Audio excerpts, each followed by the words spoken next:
Thanksgiving dinner, my son stood up in front of everyone and said, "Stop acting so proud, Mom. You didn't pay for anything. I did." The whole table went silent. 32 years of sacrifice, erased in one sentence.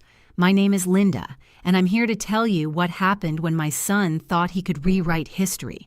Before I get into this, tell me in the comments, where are you watching from? I'd love to know who's here with me today. It started 3 weeks before Thanksgiving. My son Daniel called and said he wanted to host this year. He'd just gotten a big promotion at his tech company, and he wanted to show off his new house. I was thrilled. My boy, all grown up, wanting to bring the family together. I should have known something was off when he insisted I didn't need to bring anything. "Just bring yourself, Mom," he said. "I've got everything covered." I arrived early to help set up. The house was beautiful. 4 bedrooms, granite countertops, one of those fancy islands in the kitchen. Daniel's wife, Ashley, was arranging flowers, and their 2 kids were running around in designer outfits. Everything looked perfect. Almost too perfect. "Wow, honey," I said, hugging Daniel. "You've really done well for yourself." He smiled, but there was something strange in his eyes. "Yeah, well, some of us work hard for what we have." I let it slide. Thought maybe he was just stressed about hosting. The guests started arriving. My daughter, Michelle, came with her husband and kids. Daniel's father-in-law, a retired banker named Robert, showed up in a 3-piece suit. Ashley's sister brought her new boyfriend. 14 people total, all gathered around this massive dining table that probably cost more than my first car. Daniel had gone all out. Turkey, ham, 3 types of potatoes, homemade rolls, pies from some expensive bakery downtown. He kept pointing out how much everything cost, how he'd ordered the turkey from a special farm, how the wine was imported.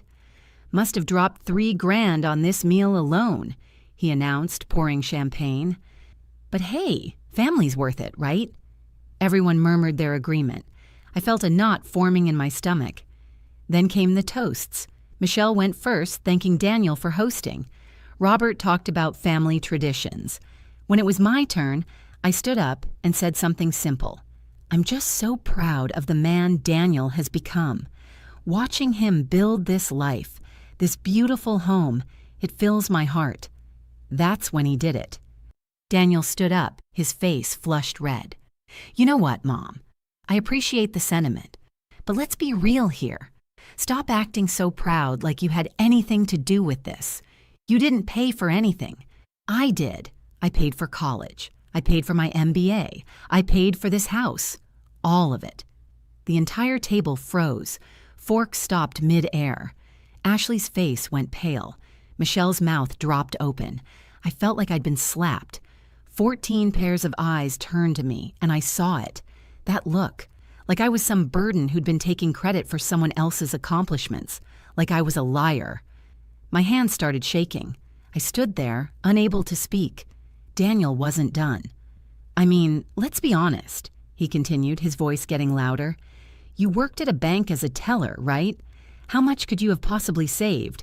I took out loans. I worked 3 jobs in college. I built my own credit. Everything you see here," he gestured around his expensive dining room, "I earned myself." Ashley touched his arm. "Daniel, maybe we should—" "No, it needs to be said." He looked at me with this cold expression I'd never seen before. Mom always talks about sacrifice, but what did she actually sacrifice? She had a regular job, a regular life. I'm the one who sacrificed sleep, social life, everything to get where I am. Robert, the father-in-law, nodded slowly. "Self-made men are the backbone of this country," he said. "Good for you, Daniel, for being honest about your accomplishments." I wanted to scream.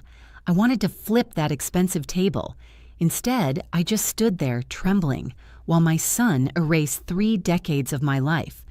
Michelle finally spoke up. "Danny, that's not fair." "Stay out of this, Michelle," Daniel snapped. "You always take her side." "There are no sides," I managed to say, my voice barely a whisper. "I was just saying I'm proud of you." "Well, save it," Daniel said, sitting back down.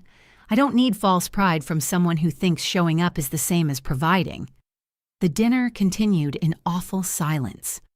I pushed food around my plate, unable to swallow.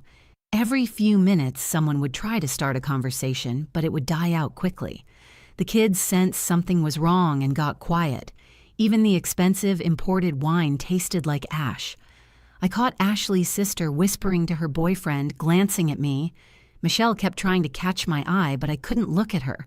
I felt humiliated, small, invisible. After dinner, while Daniel was in the kitchen taking calls about some work emergency, Michelle cornered me in the hallway. "Mom, what he said was horrible. Why didn't you defend yourself?" "What was I supposed to say?" I asked, my voice breaking. "Call him a liar in front of everyone? Ruin his Thanksgiving?" "He already ruined it," Michelle said, angry tears in her eyes. "Mom, you work double shifts. You sold your car. Don't," I cut her off. "Please, I just want to go home." I said goodbye to the kids, grabbed my coat, and walked out. Daniel was still on his phone. He gave me a casual wave, like nothing had happened, like he hadn't just destroyed me in front of our entire family. The drive home took 20 minutes. I lived in the same small 2-bedroom house I'd bought 30 years ago. It needed painting. The roof leaked when it rained hard. My car was 12 years old, but it was mine, paid off, no debt. I sat in my driveway for an hour, unable to go inside. The house felt too quiet, too empty, too much like proof that Daniel was right, that I hadn't accomplished anything worth being proud of. That night, I couldn't sleep. I kept replaying the moment over and over, the look on Daniel's face, the way everyone stared at me. Robert's approving nod. That word kept echoing in my head. Burden. At 3 a.m, I got up and made tea. My hands were still shaking. I found myself walking to the closet in my bedroom, the one I never opened anymore. In the back, behind old winter coats, was a cardboard box. I pulled it out and sat on the floor. Inside were the records I'd kept, not because I ever planned to use them, but because I couldn't throw them away. Each paper was a piece of my life, my choices, my sacrifices. Bank statements from 2006 showing the $47,000 I'd withdrawn from my retirement account. The note from the bank officer warning me this was my entire savings. My signature at the bottom, steady and sure. The tuition payment receipts from Northwestern University. 4 years, $52,000 per year. I'd covered the first 2 years entirely. The loans Daniel talked about? Those started junior year after I'd drained everything. There were the credit card statements too, the ones I'd used when the retirement money ran out. Balance transfers, minimum payments, interest piling up. $23,000 in credit card debt that took me 9 years to pay off. I found the letter from my landlord dated 2007. Notice that I was moving out of my 2-bedroom apartment into a studio to save $600 a month. I told Daniel I wanted to downsize. Didn't tell him I was eating rice and beans for dinner so I could send him spending money. The payment confirmations for his MBA program, $78,000 total. I'd paid $40,000 before my credit finally gave out. The letters from 3 different banks denying me loans. My credit score had dropped to 580. There was the notice from my job, the promotion to weekend shifts that paid an extra $3.50 an hour. I worked Saturday and Sunday mornings for 4 years, missed every family gathering. Daniel thought I loved working weekends. And there, at the bottom, was the title to my old car, the Honda I'd bought new in 1999, sold in 2010 for $3,200. That money went straight to Daniel's summer internship in New York, the unpaid one he said he couldn't afford to take. I told him I got a good deal on a used car, didn't mention I was taking the bus. I sat there surrounded by papers, by proof, by the truth Daniel had denied in front of everyone. My whole body hurt. Not from anger. I was too tired for anger. From sadness. From the realization that my son genuinely believed his own story. He'd rewritten history in his mind, made himself the hero, made me nothing. The tea went cold beside me. The sun started to rise. I carefully put everything back in the box, back in the closet, behind the coats. What was I going to do? Show up at his door with receipts? Force him to acknowledge what I'd done? No. I closed the closet door. Some things, I thought, you just have to let go. I was wrong about that. Friday morning, Michelle called. "Mom, are you okay? I've been worried sick." "I'm fine, honey." "You're not fine. What Daniel said was unforgivable." I sighed.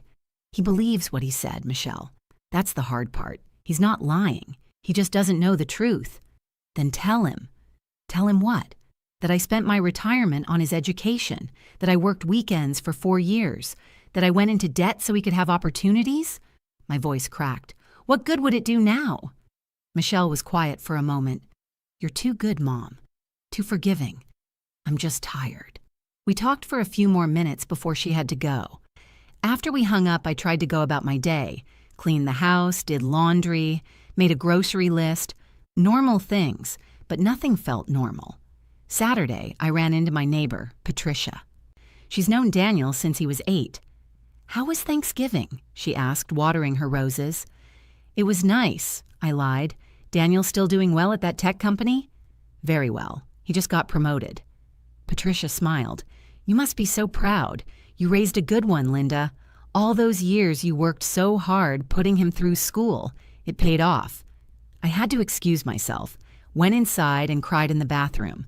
Sunday, Daniel posted photos from Thanksgiving on social media.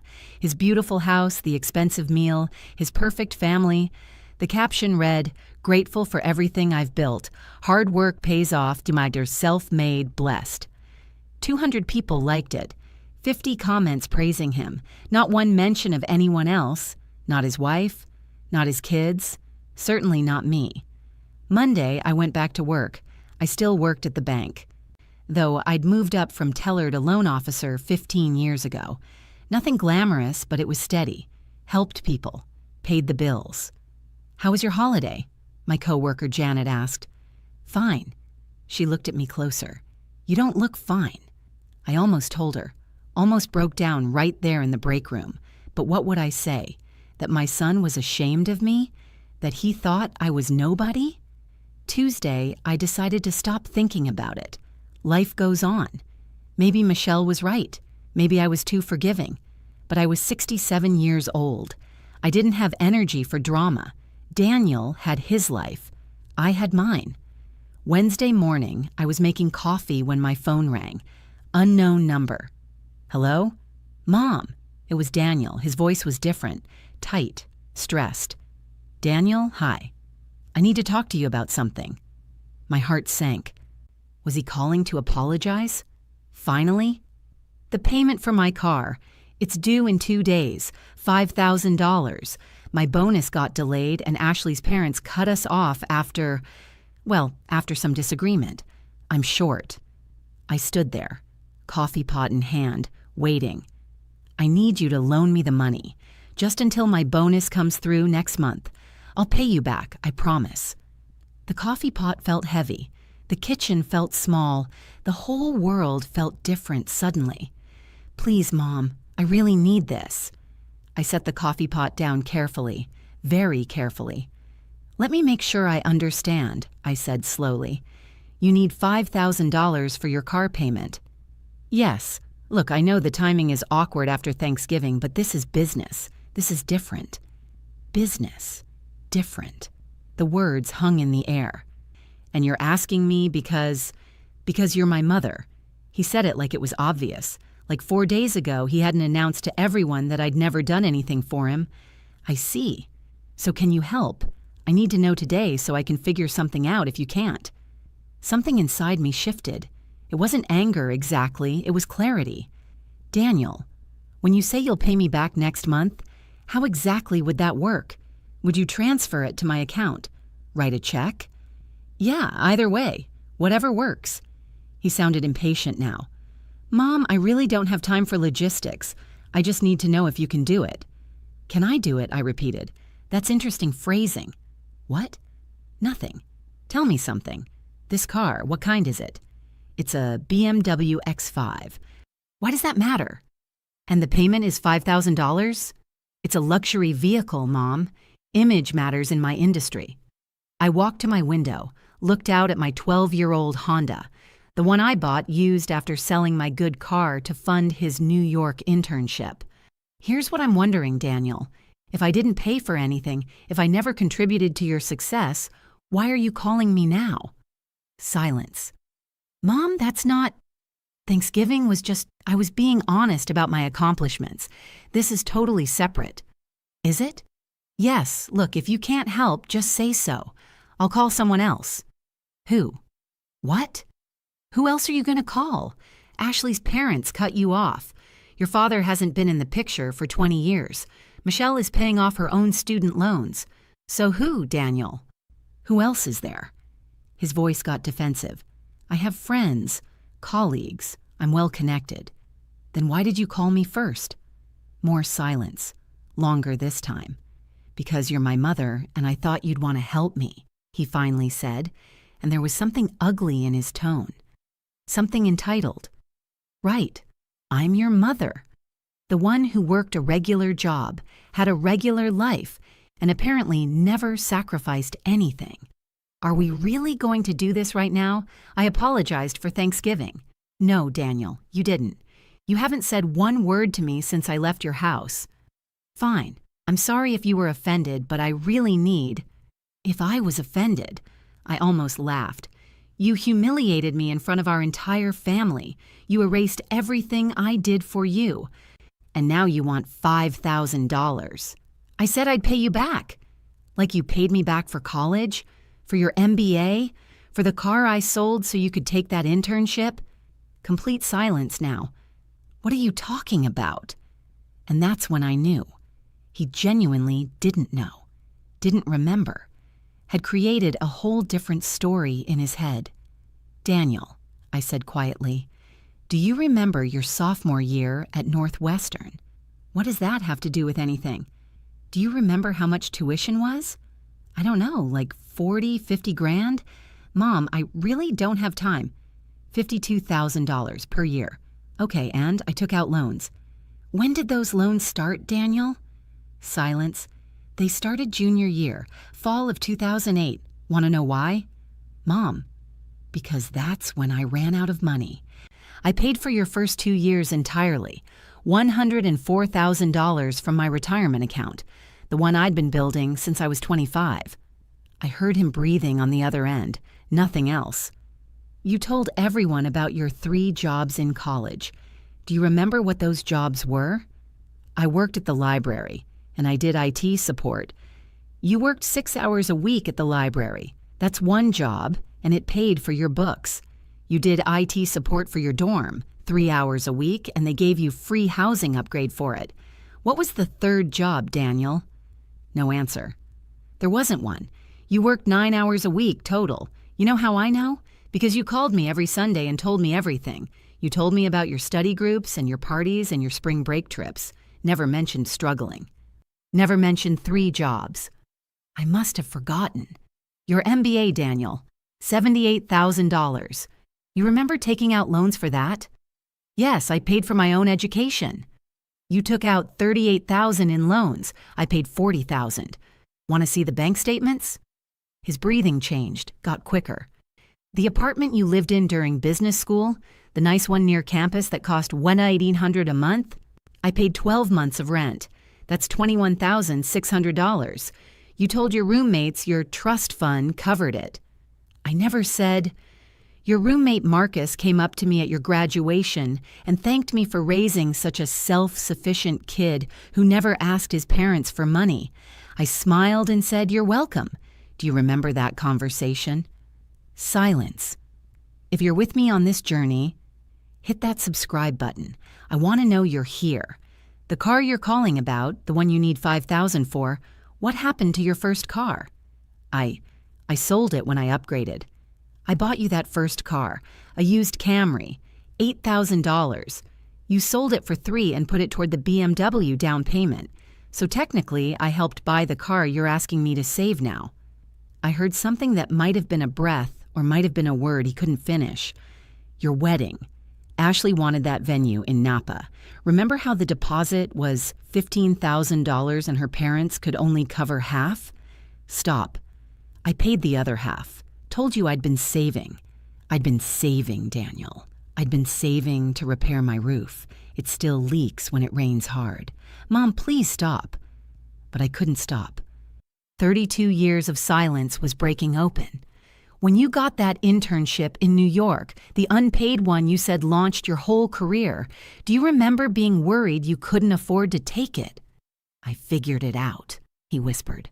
I sold my car, Daniel. My Honda that I'd bought new. Only new car I ever owned. Sold it for $3,200 and sent you the money.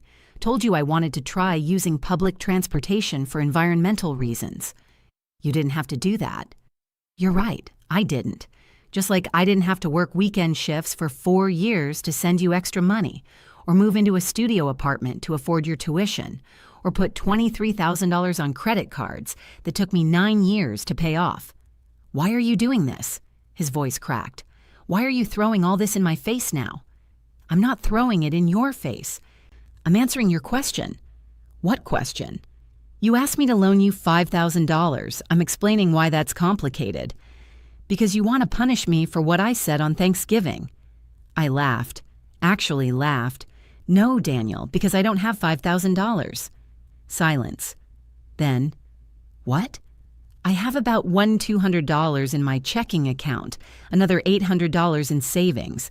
My retirement account has $34,000 in it, but if I touch that before I'm 70, I lose 30% to penalties. But you work at a bank. You've been working for 37 years. I'm a loan officer. I make $52,000 a year. Do you know what I've spent that money on? Living, eating, keeping a roof over my head. And every single time you needed something, and I mean every single time over the past 30 years, I found a way to say yes. I could hear him trying to process this, could almost see his face, the way it must look right now. Your daughter's private kindergarten last year? The one that costs $2,000 a month? You called me in a panic because Ashley's parents refused to pay it. I put it on a credit card. I'm still paying it off. I thought, you said you had savings. I lied, Daniel. I've been lying for years because every time you called, you sounded so desperate, so stressed, and I thought, this is what mothers do. We find a way. Oh, God. His voice was barely audible. That promotion you got last month? The one you celebrated by buying the Rolex? I was so happy for you. Called you to congratulate you. You talked for 40 minutes about your success, your hard work, your sacrifices. Never asked how I was doing. Mom, I wanted to tell you. Wanted to say I was scared because my roof was leaking and I didn't know how to pay for it. But you sounded so happy, so proud. I didn't want to burden you. Please stop saying that word. Why? It's what I am, right? What you said I was. A burden who never contributed anything. I didn't mean it like that, Daniel said, but his voice was hollow. How did you mean it then? When you stood up at Thanksgiving and told everyone I didn't pay for anything, what exactly did you mean? I worked so hard, Mom. I wanted credit for what I accomplished. And you deserve that credit, Daniel. You did work hard. You built an incredible career, but you didn't do it alone. Nobody does. Why didn't you ever tell me? Why didn't you ever say what you were doing? I sat down in my kitchen chair, suddenly felt every one of my 67 years. Because that's not how it works. You don't keep receipts on your children. You don't make them owe you. I wanted you to feel confident, capable, like you could conquer the world. Mission accomplished, I guess. I had no idea. I swear to God, Mom, I had no idea. I know. That's what makes it so painful. You rewrote the story so completely that you actually believed it. And maybe that's my fault. Maybe I should have been honest instead of protecting your pride. He was crying now. I could hear it. What have I done? What have I done? You told your truth as you understood it. The problem is, you never asked about mine. How do I fix this? Tell me how to fix this. I looked around my small kitchen, at the water stain on the ceiling from the leak, at my 12-year-old coffee maker, at the calendar on the wall with my work schedule marked in pencil.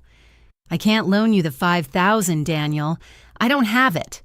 I'm not asking anymore. I don't want it. I'll figure something else out. You should call a credit union. Their rates are better than most banks. Mom, please, I don't care about the car. I said such terrible things in front of everyone. Oh God, what must they think? Robert thinks you're a self-made man. That's what you wanted, isn't it? No, that's not. I was trying to impress him. Ashley's family, they're always going on about pulling yourself up by your bootstraps. And I just wanted to seem like I belonged. So you erased me. Silence, long and painful. I'm so sorry, he whispered finally. I'm so sorry. I know you are. What can I do? How can I make this right? I thought about the box in my closet, all those papers, all that proof. I could demand he look at every receipt, every bank statement, make him face it all. But what would that accomplish? You can start by being honest, Daniel, with yourself, with Ashley, with your kids. When they ask you how you got where you are, tell them the whole truth, not just the parts that make you look good. Okay. Yes, I will. And Daniel? Yeah? The next time someone helps you, acknowledge it. The next time someone sacrifices for you, see it. Because 30 years from now, your kids might be standing in their expensive houses, telling their families they did it all alone. He made a sound that was half sob, half laugh. I deserved that. You deserved honesty a long time ago. We both did. We sat there in silence, connected by phone and blood and 3 decades of complicated love. Mom, I want to make this right. I need to make this right. Then start by fixing what you broke at Thanksgiving. Those people heard you erase me. They need to hear the truth. I'll call everyone. I'll explain. Not on the phone, Daniel, face to face, at your house, this weekend. Okay, yes. Saturday? Saturday. After we hung up, I sat very still. My hands weren't shaking anymore. My chest didn't hurt. Something had shifted, not fixed. You don't fix 30 years in one conversation, but shifted. Friday evening, Michelle called. Mom, Daniel called me. He was sobbing. What happened? I told her everything, the whole conversation. Holy shit, Mom, you actually did it. You stood up for yourself. Language, Michelle. She laughed. I'm 38 years old. You're still my daughter. He wants to have everyone over tomorrow. Says he has something important to say. Did you know about this? I know. Are you going? Yes. Good. I'll be there too. Someone needs to have your back. Saturday morning, I put on my best dress. It was 15 years old, but I'd kept it nice. Did my makeup carefully. Drove to Daniel's house in my old Honda. The same cars from Thanksgiving were in the driveway. Michelle's minivan, Robert's Lexus, Ashley's sister's car. My stomach knotted. Daniel answered the door. His eyes were red. He'd been crying. Mom, Pa, thank you for coming. He led me to the living room. Everyone was there, sitting on expensive furniture, looking confused. They'd been told this was important, but not why. Ashley stood up when she saw me. Linda, I'm so glad you're here. Michelle was already there, sitting next to her husband. She gave me a small smile. Daniel waited until everyone was settled. Then he stood in front of the fireplace, in the same spot where he'd given his Thanksgiving speech. Thank you all for coming, he started. His voice shook. I asked you here because I need to correct something I said last week. Something terrible. Robert shifted in his seat. Ashley's sister leaned forward. Last Thursday, I stood in this room and told you all that my mother never paid for anything, that I built everything myself. That was a lie. The room went absolutely still. Not a lie in the sense that I meant to deceive you. I genuinely believed what I was saying. But I was wrong. Completely, devastatingly wrong. He looked at me, and his eyes were full of tears. Mom didn't just pay for some things. She paid for almost everything. My education, my first 2 years of college from her retirement savings, $40,000 of my MBA, my apartment and business school, my first car, my wedding deposit, my daughter's kindergarten. She worked weekend shifts for 4 years. She sold her car. She went into debt. Daniel's voice broke, but he kept going. She did all of this without telling me, without keeping score, without making me feel like I owed her. She let me believe I was self-made because she wanted me to feel confident. And how did I repay that? By standing here on Thanksgiving and humiliating her in front of all of you. Ashley had her hand over her mouth. Michelle was crying quietly. Robert looked like he'd been slapped. I called her 3 days ago asking for $5,000. After everything I said, after erasing her sacrifice. And you know what she told me? He looked around the room. She told me she didn't have it. Because she spent her retirement on me. She's still paying off credit cards she used to help me. She has a leaking roof she can't afford to fix. I saw Ashley's face change, saw the horror dawn on her. I'm not telling you this to make excuses, Daniel continued. I'm telling you because you all sat here and watched me diminish my mother, and some of you, he looked at Robert, praised me for it, praised me for being self-made, for being honest about my accomplishments. Robert stood up. Daniel, I had no idea. How could you? I didn't know. But I should have. I should have asked. Should have wondered how a bank teller put me through Northwestern. Should have questioned my own narrative. He turned to me fully now. Mom, I can't give you back the years you spent in a studio apartment. I can't return the car you sold. I can't erase the debt or restore your retirement account. But I can give you this. He pulled out his phone, pressed a few buttons. I just transferred $50,000 to your account. It's not enough. It won't ever be enough, but it's a start. Daniel, I started to protest. Please, please let me do this. The BMW is going back to the dealer Monday. We're refinancing this house to something we can actually afford without help. We're living within our means from now on. And every month I'm going to send you money until I've paid back every dollar you spent on me. That's not necessary. It's absolutely necessary. He looked around the room one more time. I wanted you all to know the truth. I wanted my kids, he gestured to his children sitting quietly with Ashley, to understand where we really came from, not from my hard work alone, from my mother's sacrifice. He walked over to me, got down on his knees in front of my chair. I'm so sorry, Mom. I'm so deeply, terribly sorry. I put my hand on his head like I used to when he was small. I forgive you, I said simply. The room was silent except for the sound of Daniel crying against my knees. Later, after everyone left, after the tears and the apologies and the promises, I drove home in my old Honda. My phone pinged with a bank notification. The transfer had gone through. I pulled into my driveway and sat there, like I had a week ago, but this time was different. This time, I wasn't invisible. This time, the truth had been spoken.